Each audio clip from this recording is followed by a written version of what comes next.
حضرت اقدس مولانا ظفر علی خان رحمۃ اللہ علیہ کو اللہ غری کی رحمت کر دے اپنے نماز پڑھائی تو حضرت سخت مزاج کے تو تھے اور ہونا بھی چاہیے. کسی نے پیچھے نماز پڑھی تو اس کا آمین داڑھی منڈا تھا. تو حضرت جی نے سلام پھیرا. سخت آدمی تو تھا. مولانا ظفر علی رحمۃ اللہ علیہ سلام پھیرنے کے بعد فرمایا کہ یہ کون تھا؟ جی میں تھا. ایک آدمی وہ داڑھی منڈا جو ہے نا کہ جی میں تھا. تو حضرت جی نے فرمایا لا تیمموا الخبیث من المال، ناپاک مال اور ناپاک مال اللہ آپ کا بھلا کرے اس کا ارادہ نہ کرو.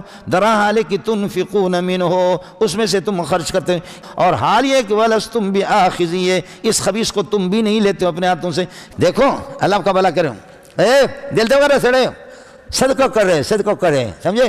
ابا جی جو ہے نا کروڑ پتی ارب پتی، ابا جی کے پیسے جہاں اس کے گر گئے آپ سمجھ رہے. اور ابا جی جو ہے نا 3-4 مہینے سے، چونکہ اب ابا نہ رفع دیتا ہے نہ نصب دیتا ہے نہ جر دیتا ہے.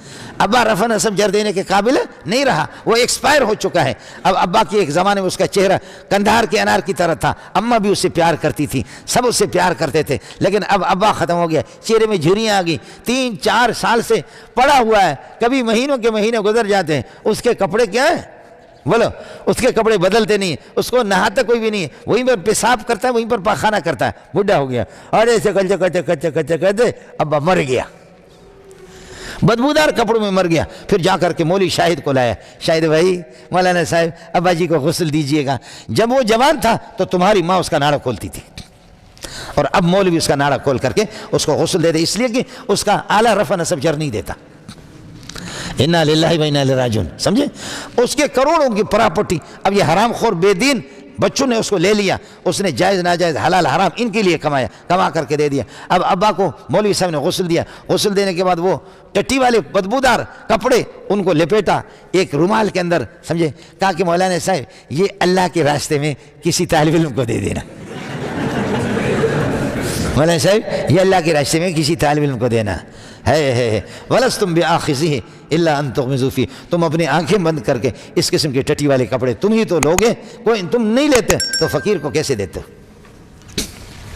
سمجھتا ہے. ابو داؤد جلد ثانی کے اندر ہے، آپ نے پڑھا بھی ہے حدیث ہے کہ جب صدقہ وصول کرنے والا آئے گا، مال کا مالک ان کو 3 جگہوں پر تقسیم کرے گا. اعلیٰ قسم کا مال الگ اور ادنا قسم کا الگ، درمیانہ قسم کا الگ. مجھے بھی پتہ ہے یہ میری بکریاں ہیں، میرے بکروں میں مجھے پتہ ہے کہ اللہ یہ تکڑا بکرا ہے. سمجھ رہی کہ نہیں؟ مجھے پتہ ہے تکڑا بکرا ہے، یہ بھی تکڑا بکرا ہے، یہ بھی اللہ کا بڑا کہ تکڑے بکرے، یہ تکڑے بکرے ان کو الگ کر دوں گا. درمیانہ قسم کے یہ بکرے ہیں، درمیانہ قسم کے یہ ان کو الگ کر دوں گا. تو صدقہ وصول کرنے والا آئے گا، درمیانہ قسم کا مال لے گا، اعلیٰ بھی نہیں لے گا ادنا بھی نہیں لے گا، درمیانہ قسم کا لے گا. لیکن یہ کہ جب محمد کا صدقہ وصول کرنے والا عامل آ گیا تو مال کا مالک، اونٹوں کا مالک اٹھا، بہترین قسم کی ایک اونٹنی، عمدہ قسم کی اونٹنی، کہنے لگے یہ لے جاؤ. تو نبی کے محمد کا صدقہ وصول کرنے والا عامل آ گیا تو مال کا مالک، اونٹوں کا مالک اٹھا، بہترین قسم کی ایک اونٹنی، عمدہ قسم کی اونٹنی، کہنے لگے یہ لے جاؤ. تو نبی کے قاصد نے کہا میں نہیں لے سکتا، ہمیں حکم ہے درمیانہ مال لینا. تو نے چن کر کے سب سے اچھا دیا، میں نہیں لیتا، میں اس کو نہیں لیتا، یہ تو ہمارے طرف سے ظلم ہوگا، زیادتی ہوگی، میں نہیں لیتا. اس نے کہا کہ تم ہمیشہ تو ہمارے پاس تھوڑی آتے ہو، سال میں 1 مرتبہ آتے ہو، وہ بھی اپنی طرف سے نہیں آتے ہو، محمد کا نمائندہ بن کر کے آتے ہو. سمجھے، اس لیے مال قربان ہے محمد پہ. سمجھے، مال قربان ہے محمد پر. یہ کوئی اچھی اونٹنی ہے جیسے بھی ہے، کوئی بھی مسئلہ نہیں ہے. محمد اچھا ہے تو اچھی چیز ہم دیں گے. اس نے کہا ہمیں حکم نہیں ہے. کہا تمہیں حکم ہوئی؟ کہا میں قبول نہیں کرتا، میرے ساتھ پھر چلو. چلے. کہا کہ یا رسول اللہ آپ کا بندہ زندگی میں 1 مرتبہ ہمارے پاس آتا ہے، سال میں 1 مرتبہ آتا ہے، وہ بھی آپ کی طرف سے آتا ہے. مجھے شرم آتی ہے کہ درمیانہ یا ادنا قسم کا مال دے دوں. چن کر کے اپنے اونٹوں میں جو سب سے عمدہ تھا میں نے آپ کو دے دیے، جو سب سے عمدہ تھا، اور یہ آپ کا بندہ لے نہیں رہا ہے. میرے نبی کی خوشیوں کا کیا کہنا ابو داؤد دیکھے. پھر میرے نبی نے دعا کی اس کے لیے، قبول فرمائے کہ اللہ آپ کو برکتوں سے نوازے. سمجھ رہی ہے کہ نہیں؟ جی اس قسم کی بیکار چیزیں تو آپ لیتے بھی نہیں ہیں دوسروں کو. سمجھے، اور اس کے بینک وہ اللہ بیلنس جتنے بھی ہیں وہ سارے کے سارے بینک کی چیک وغیرہ سب کچھ آپ کے پاس ہے. اب یہ کہ ٹٹی بھی آخر میں مولوی صاحب اس کی شرمگاہ دھوئی. سمجھے، مولوی صاحب اس کی شرمگاہ، بے شرمی کی حد ہوگی. کائنات میں محمد سب سے بڑا وفادار ہے، کائنات میں دین وفادار ہے، ملا وفادار ہے.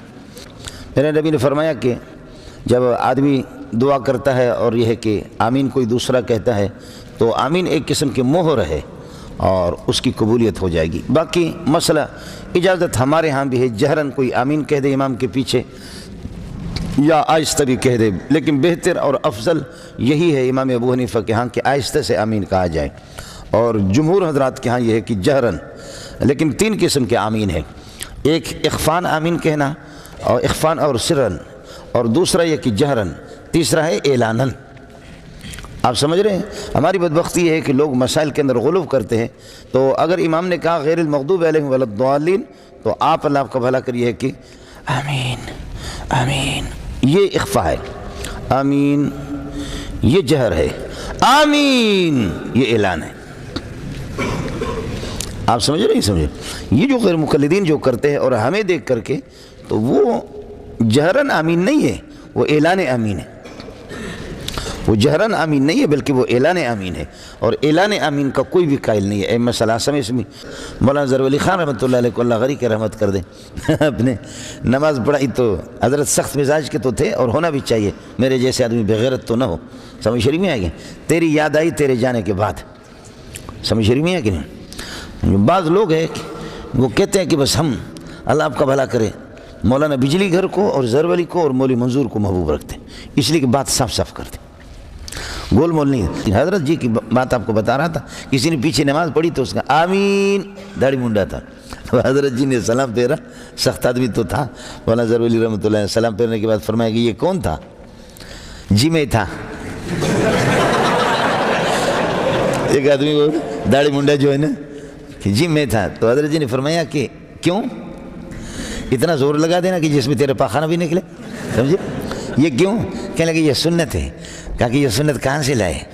کہ مکہ مدینے سے، وہاں ہوتا ہے، مکہ مدینے میں زور سے کہتے ہیں۔ تو فرمایا مکہ مدینے والے ایسے بدبخت ہے کہ آپ کو داڑھی بھی نہیں دی، آپ کو شلوار بھی انہوں نے نہیں دی، وہ داڑھی منڈا تھا۔ فرمایا مکہ مدینے والے ایسے بدبخت ہے کہ انہوں نے آپ کو ایک داڑھی بھی نہیں دی، اور مکہ مدینے والے ایسے بدبخت ہے کہ تیرے شلوار بھی نکالا، ننگا تجھے بھیج دیا، اس لیے کہ پتروں میں تو آدمی ننگا ہوتا ہے۔ خیر، آپ آہستہ سے آمین کہیں، زور سے بھی کہیں، بہتر حنفیہ کے ہاں آہستہ، چونکہ آمین یہ ہے کہ یستحب فیہ الاخفاء، فیہا الاخفاء، اس میں اخفاء مستحب ہے، کیوں؟ لأنہ دعاء، یہ دعا ہے، وکل دعاء یستحب فیہ الاخفاء، اس کے در اخفاء، فآمین یستحب فیہ الاخفاء۔ کبریٰ کے لیے دلیل اذ نادى ربہ نداء خفیہ وادعوا ربکم تضرعا وخفیہ، یہ قرآن حنفی۔ اگر ویڈیو پسند آئی تو لائک ضرور کریں، مزید چینل کو سبسکرائب کرنا نہ بھولیں۔